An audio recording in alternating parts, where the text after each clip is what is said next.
Hello beautiful faces, whether you are just seeing me because you're seeing me or you've come from my TikTok page because I do have a TikTok. I now also have a YouTube channel where I would like to talk about books. That's what I talk about predominantly on my TikTok.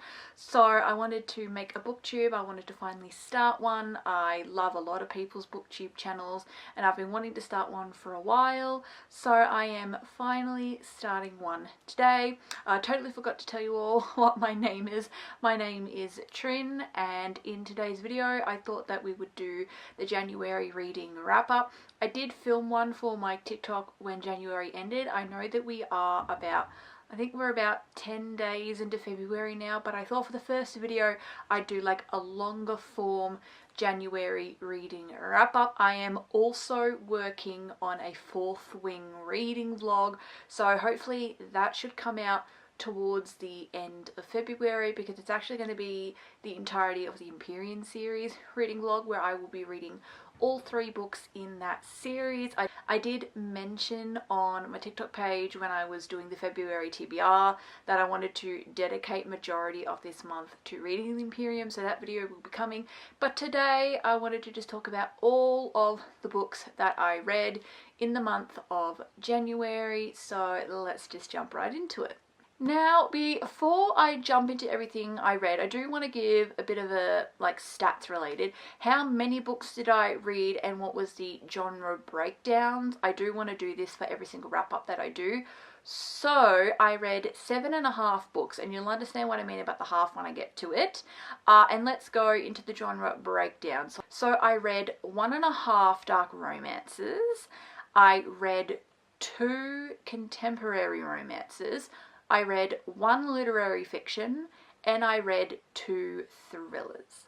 The first 2 books that I read in January, I read them on my Kindle, and it was a continuation of a series that I started in December. So the final 2 books that I read in December were the first 2 books in Celeste Breyer's Riverside Reaper series. So the first 2 books that I read in January were books 3 and 4 in that series. There is a 5th book coming out in April, which I am definitely going to be reading in April because I am thoroughly enjoying this series. But yes, I read books 3 and 4. These are spicy contemporary sports romances, ice hockey, and I love them. I think this is definitely a sports romance series I doubt that anybody has heard of before.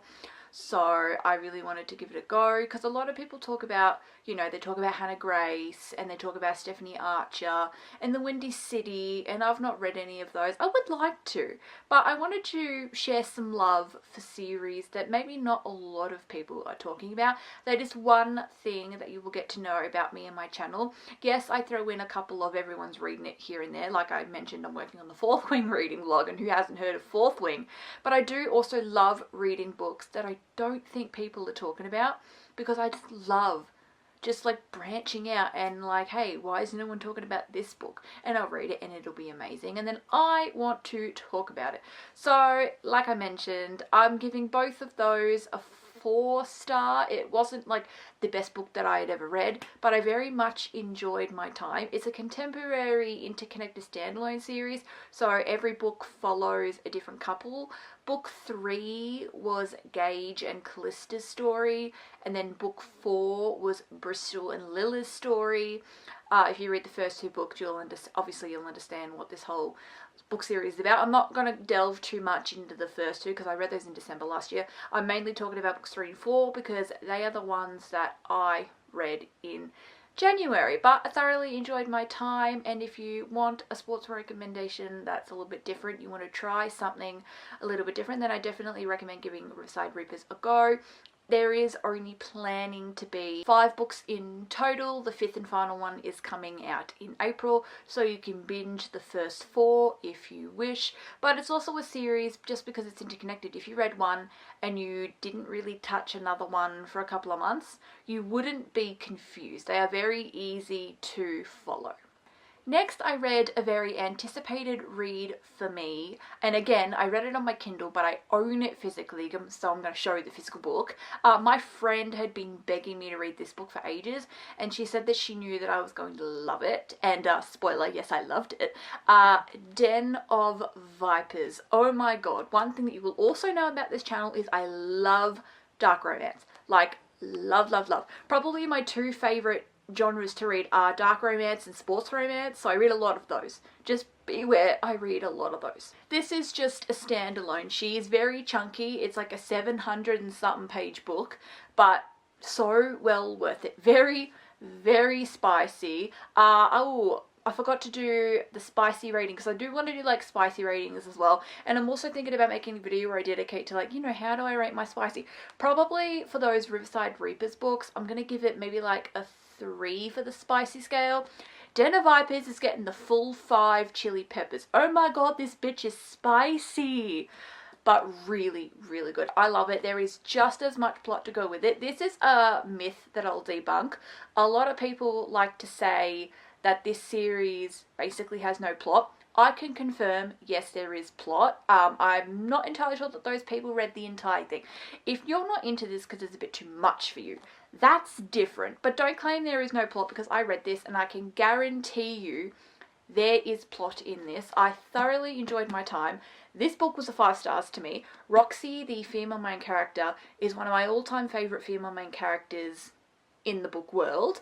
This is also a reverse harem. She ends up getting with 4 guys. Definitely check your trigger warnings if you want to go into this. This is very like, oh, I don't really want to use the word mafia, but they are definitely in a gang, and they kind of run, you know, the crime stuff. That's like, they run it. Like, no one really wants to cross these guys, and yep, somebody crosses them and it goes from there. That's how the story starts. And yeah, I thoroughly enjoyed this, and I really want to read more works by K.A. Knight, but this is where I've started with my K.A. Knight journey, and I love this book. My friend said I was going to love it, and she wasn't wrong. I love this book. Oh, such a good book. Then I read 2 thrillers. So the first one I read is thriller with the tiniest bit of a horror element in it, and I don't really read a ton of that because personally not for me. But I did read Bunny by Mona A. Ward. I gave this 5 stars. I ended up loving it, and it was only like, I'm talking like the tiniest smidge of horror is in here, so it wasn't really that bad, because I am open and willing to read books of all genres except for horror, because horror is just not for me. I'm not really here for the blood and guts. Look, if you love it, good for you, but personally it's just not something that I ever want to read. Thrillers I love, but that's like, kind of like, I am a little bit of a scaredy cat and I don't really want to see all that blood and guts. No, thank you. But I loved Bunny. I thought it was a great book. I actually really enjoyed my time. It's very psychological. It's a bit different. It's not just like your basic like murder mystery or anything like that. This is like legit. I loved it. It was psychological. It was really cool. And like all of the rabbit, what's the word when they keep referring to rabbits? And they use it in phrases. I forget. Like all of the mentions of rabbits and bunnies. Like, it was so cool how they weaved that into the story. This is not spicy whatsoever. So this is like that green capsicum emoji. They do talk about sex a little bit, but that's really as far as, like, there is no, it's not even a romantic story. But I guess like warnings for swearing, I guess. And then obviously some gross stuff does happen in here, but I actually really enjoyed my time. I really liked this, and I was quite surprised that I did. I was fearful that it was going to be too much for me and I was going to have to put it down, but I really liked it. This is another book that I would still recommend that you check your trigger warnings for before going into this. Do not let the bright pink cover fool you, even though it was a very cute and adorable cover. The other thriller I read was more of a thriller romance, and I'm not entirely sure if I'd call this like thriller, but I wouldn't not call it a thriller either. I read Layla by Colleen Hoover. I'm not the biggest Colleen Hoover fan. This is my 4th ever book that I've read by her, and I don't really have much interest in reading anything else by her. I'm only giving this 2 stars, and I'm probably going to give it maybe like a 1 for the chili spice. There's like a tiny bit in there, but like not that much. It's more about the plot. Now, I genuinely was really enjoying my time in the beginning. And then that's where it kind of ended. Once it got to like the middle meat part, I was like, oh, like I ended up like I found it so boring. I found it quite confusing. It started annoying me. I was actually kind of considering DNFing, but then I just thought, well, I really, really enjoyed the beginning. Let's push through because you might love it in the end. No, I do not love it. I didn't mind, like, the ending picked up a little bit, but mainly I was like, it's getting a 2 and not just a 1, because I did actually thoroughly enjoy, like, the first, like, 20%, but then it just, like, ooh, it went downhill and just ended up not really being for me, and I have since decided that it's probably going to be a while before I pick up a Colleen Hoover book again. I'm not going to never, I don't like to say that, but probably a good while before I pick up one of her books again. I just think that there are better books out there personally. If you loved this, that's great for you, but this was the dud of the month, unfortunately. It's just like, yeah, like I said, it was more of a thriller romance, but yeah. Oh, and if you've also wondered why I haven't like really be telling you too much about what these books are about, I'm actually really, really bad at like making sure that I don't spoil a book. I will spoil a book accidentally, like I won't mean to do it and I'll just accidentally spoil a book. So I've just not really been saying much about what these are about. I'm also giving you genres and tropes. The back of the book will tell you some. You can Google these books if you want to consider reading them yourself, and you can have a look and see what they're about. You know what I mean? I just don't want to accidentally spoil it for you. Also, personally, I don't know if it's like if anyone else does this or if it's just like a me thing, I actually genuinely like going into books blind, and I know I say that as a dark romance reader. Personally, I don't have any triggers though, so I think it's like okay. I think if you have any trigger whatsoever, please read those trigger warnings. But I love going into books blind personally. Knowing like the genre and the tropes is kind of enough for me to decide whether a book interests me and I want to read it or not. Next, I read Before the Coffee Gets Cold. Now this is translated, it's Japanese and it's been translated. So the author is Toshikazu Kawaguchi. I always got to look at it when I say it or I'm probably butchering the name. I probably did butcher that name. I'm so sorry if I did. I am not Japanese, but I tried my best. I loved it. This is really thin. This was like 100 and something pages at most. And it is one of the cutest stories that I've ever read. This is the book cover. I absolutely love it. Now, there are 5 books in this series so far. These is basically, it's like time traveling in a little cafe. It says it on the back, so I haven't spoiled that. It says it on the back. It's a Japanese translated magical realism literary fiction. Because obviously like time traveling is not real, but it is also kind of a little bit like a literary fiction, but kind of like a fantasy type of literary fiction, because magical realism does come under the umbrella of fantasy. This one was another one that I was a bit unsure whether I would like, and I purely was like, you know, it's really thin, maybe just give it a go.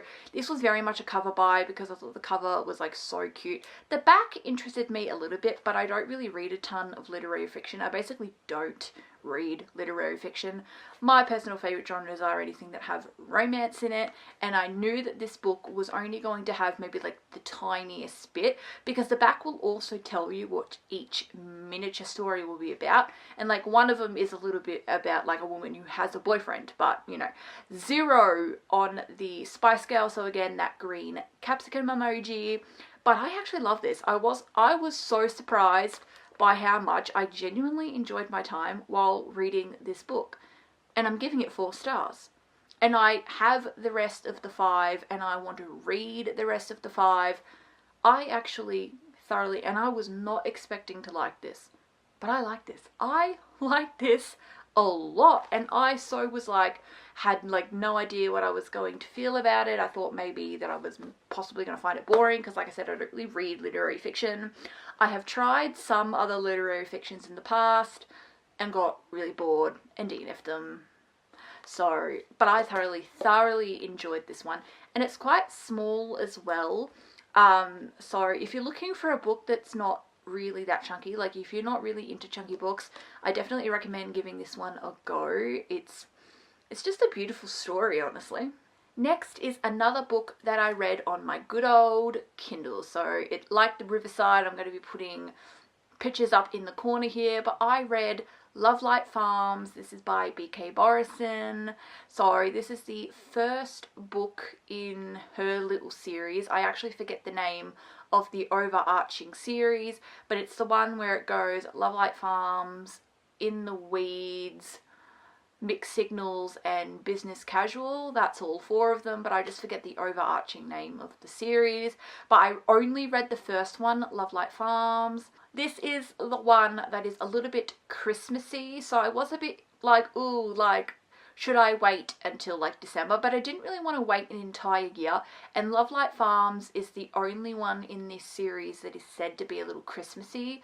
The rest of them are not Christmassy, but this one is like about like the main chick, like she owns a Christmas tree farms, so that one's more so set around the holidays, because this one, the Christmassy stuff doesn't really start until about halfway, because it also deals a lot with Thanksgiving. Like, I think I personally will also call it like a holiday themed sort of book that deals, because like I said, there's Thanksgiving in it as well. This is another one where I thoroughly enjoyed my time. I really liked all the only book I didn't really like this month was Layla. Everything else I really liked, and I'm actually going to give it a 5 stars. It's very easy to please me. If I enjoy a book, if I really enjoy a book, chances are I'm giving it a 5 star. I know that there are people out there that are like, oh, I'm really strict with my 5 stars, and I'm like, if I really enjoyed the book, I'm most likely giving it a 5 star. I'm easy to please. I'm really easy to please. You give me a romance book, you chuck in a little bit of spice, you give me a really good plot, I'm probably going to like it. And I liked it in this book. I loved Love Light Farms. I thought it was the cutest thing ever. I'm probably giving it a 2 or a 1.5. Between a 1.5 to 2 of the chili spices. Like I mentioned in the TikTok video of this, yeah, there was a little bit of spice, but it wasn't really vulgarly described. It was more, I guess, poetically described. Like, they didn't really use vulgarish terms and describing it. Like, the spice in Love Light Farms is very different from like the spice in Den of Vipers, if you know what I mean. So it's only getting, like I said, between a 1.5 to a 2 for that. But I really enjoyed my time. I read all types of books, but I just know with romance books, people like to know the Spice Girl, which is why I'll give the star rating and the Spice Girl, because I know that people do like to know that, because I know that people have their preferences. Like, some people, they'll read a 2 chili, but they wouldn't read a 5, or some people like love 5, or people want green capsicum because people want like no spice whatsoever. But yes, that's my thoughts on Love Light Farms. I absolutely loved it. It was cutesy and so adorable. Their romance, it was like not childhood, I was going to say childhood friends to lovers. It's not, it's just friends to lovers. So they're friends and then they become lovers, but they're like, you know, they're like a bit like scared to become lovers, but they become lovers. And I really love this book. I don't know what else you want me to say. I really loved this book. Rightio, now we're going to get into what that half meant, because like I mentioned, I read 7.5 books. I am currently halfway through A Core of the Vampire Queen by Katie Robert. So this is a dark fantasy vampire romance, so like a dark romantasy. People, they love to use the term, if it's a fantasy romance, no one says that, they're saying romantasy, so get used to me saying it. I like it so far. I'm about halfway in. This, I would say, is very spicy. This, I would even argue, is spicier than Den of Vipers, and Den of Vipers I already gave that full-on 5 chili pepper spice. What I would probably rate this as, and this is the only book that I think I will ever give this emoji so far, because I've not read a book like this before, but Jamie Johnson, you know that woman who, she has a YouTube now as well, but she also has a TikTok. She loves the Zodiac Academy. That's like a favorite book ever. Anyways, she gave this the fire emoji, which I agree with, and this was the book that she used as an example, and I'm going to talk about it. It's kind of like, it's very smut heavy, not a lot of plot. There might be some issues that come up, but somehow the answer to those issues is spice. So that's kind of like what this book is. It's just very spice heavy. This is more, I'd say, like a fantasy style erotica book even. I mean, I like it. She didn't. Which is like fine. I actually like this, but I'm about halfway through, but it's the 10th of February and I haven't finished it yet. I did decide to take a bit of a break. I will finish this, and it's going to be hard to describe, and I might talk about the, I guess, the break more when I get to the end of February and give my full thoughts on this series. But yeah, I am only halfway through. I do actually enjoy the book, but it is just like a lot of spice. Like, it is basically every chapter has somehow got spice weaved its way through it.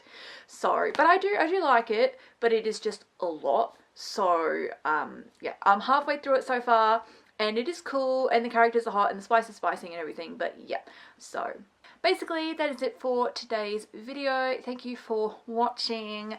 If you did, don't forget to give a thumbs up. That would really help me out. I am new to the YouTube space, as I have said.